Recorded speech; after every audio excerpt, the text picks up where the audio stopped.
Alors, bonsoir à tous et bienvenue à Un Monde à l'envers, édition du 24 août 2019, 21h19, heure du Québec. Heureux de vous retrouver, de plus en plus nombreux et fidèles.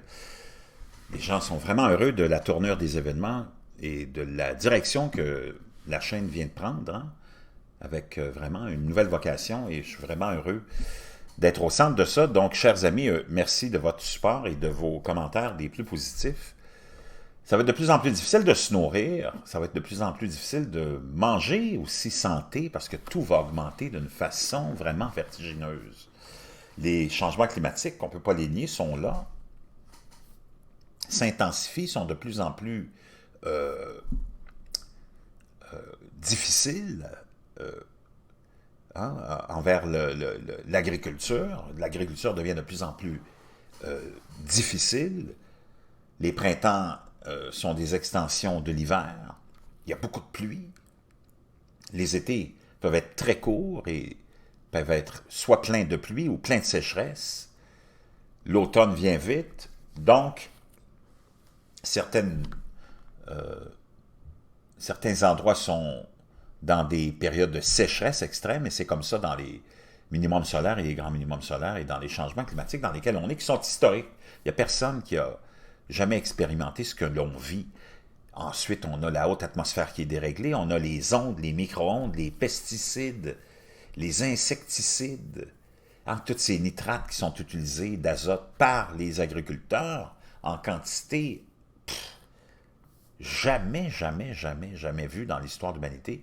Toutes ces nitrates-là se déversent dans les nappes phréatiques, dans les cours d'eau, dans les ruisseaux, finissent dans les lacs, les rivières, les océans. Il y a des problèmes d'algues partout. Ces algues-là sont des cyanobactéries qui viennent manger l'oxygène de l'eau, qui créent des environnements complètement sans vie, morts. Et on se retrouve avec une chaîne alimentaire qui est complètement transformée. Vraiment, c'est comme diraient les cousins français, c'est pas Jojo. Pour ajouter à ça, on a cette nouvelle-là qui nous a été envoyée par un abonné qu'on salue et qui nous dit que la croissance mondiale des plantes diminue drastiquement à cause de l'insuffisance de vapeur d'eau atmosphérique. Bon, c'est tout ce qui nous manquait. Moi, je vois beaucoup, beaucoup, beaucoup d'arbres morts. Je vous demande d'observer ça. Beaucoup d'arbres morts partout. C'est vraiment inquiétant. Dans mon petit coin ou quand je me promène ou je vais vers Laval, pour ceux qui connaissent le coin, ou même Montréal, beaucoup d'arbres morts, même ici à Sainte-Marthe. Et le long de la 640, il y a tellement d'arbres morts.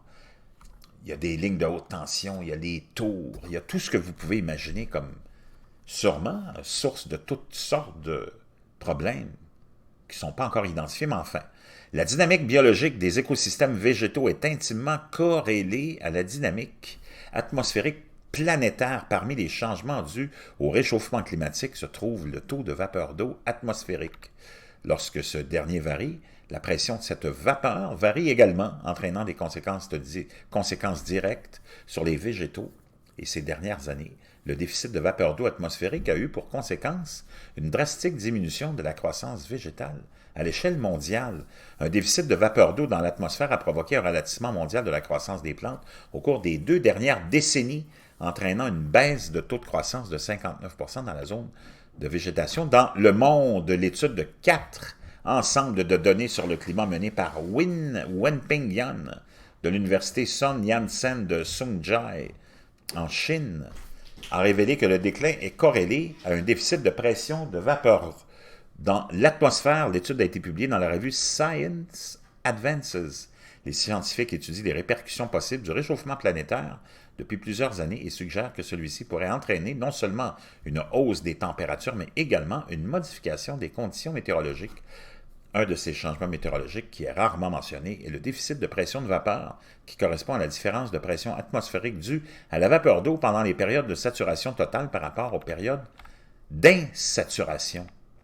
Lorsque le VPD augmente, il y a moins d'eau dans l'air. Le VPD est important en raison de son impact sur les plantes. Quand le VPD augmente d'une certaine quantité, les plantes réagissent en fermant leurs stomates, les pores de leurs feuilles, pour empêcher la perte d'eau, mais cela empêche également la libération d'oxygène et l'absorption de dioxyde de carbone, ce qui bloque partiellement la photosynthèse et ralentit la croissance. On peut voir ici sur le tableau le graphique montrant l'augmentation continuelle du déficit de pression de vapeur d'eau atmosphérique depuis les années 80.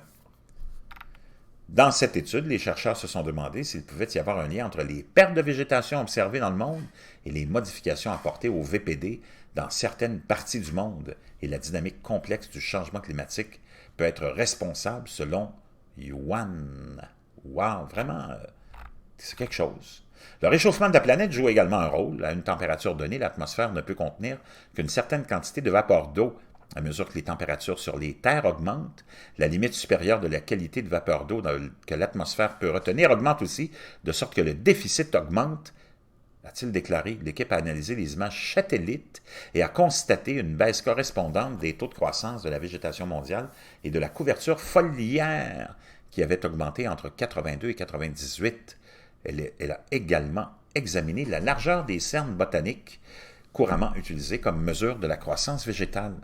Après 1998, la largeur moyenne des cernes a diminué de plus de 100 des 171 sites répartis dans le monde.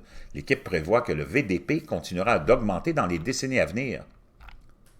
Cette sécheresse atmosphérique durera jusqu'à la fin du siècle. Et quand tu t'en vas voir ce qui se passe avec l'agriculture en général, je peux vous dire une chose, ça va être très difficile de se nourrir.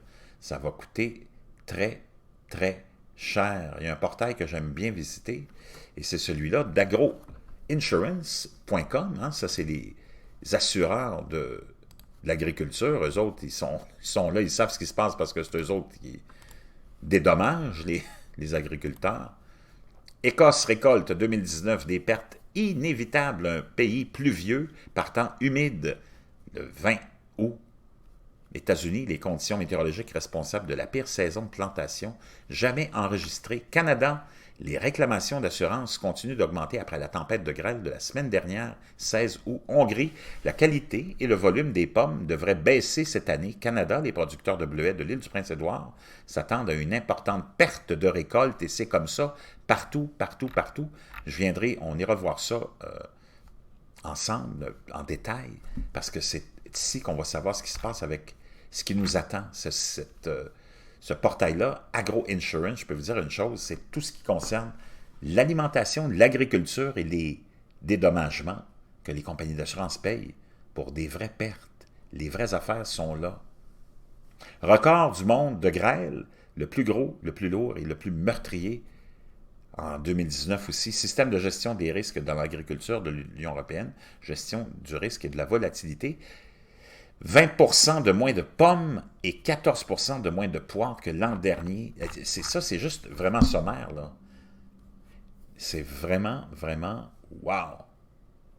C'est pas rassurant. Je vous le dis, ça va être difficile. Donc, il va falloir qu'on revienne à des bonnes vieilles habitudes, qu'on entrepose, qu'on engrange, qu'on ait des chambres froides, qu'on mange localement et qu'on réduise nos importations et qu'on réduise aussi les dépenses qu'on fait en alimentation. Beaucoup trop d'argent dépensé. Je vous reviens.